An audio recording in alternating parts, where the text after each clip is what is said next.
The men and women of an Encino Army Reserve unit are getting ready for duty in Afghanistan, and much of their training is centered on helping them survive in the war zone. Brenden Nakamine has more. This doesn't look like your average Army training. That's because these aren't your average soldiers. They're part of a specialized reserve unit called Civil Affairs, and they're taking a break from their civilian jobs to prepare for a year-long deployment to Afghanistan. These soldiers work with people from government agencies like the State Department to build projects in Afghanistan, and they're preparing to deploy by taking medical, chemical, and foreign relations classes. Sergeant Anthony Anderson teaches the soldiers how to apply a splint.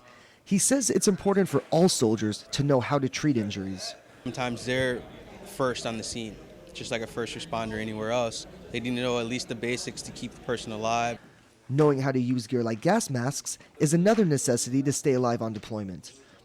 But preparing to deploy doesn't involve just learning about Afghanistan and doing training.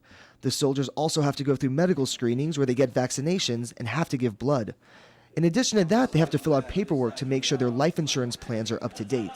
The soldiers are taught about a program called the Family Readiness Group, and Sergeant Aaron Sanders says the program offers a wide range of services to military families during deployments, which includes financial services, counseling, any sort of resume services or job finding services. We can help with all of that. These programs help the soldiers transition home when they return from their deployment. First Sergeant George Guerra is the team leader for the deploying unit. He says this wide range of training is necessary for his soldiers to return home safely. Very, very important to be able to heal and be able to shoot just the same. Now, the soldiers we've seen have much more training ahead of them. They will receive 3 months of intensive training before actually going overseas. Back to you.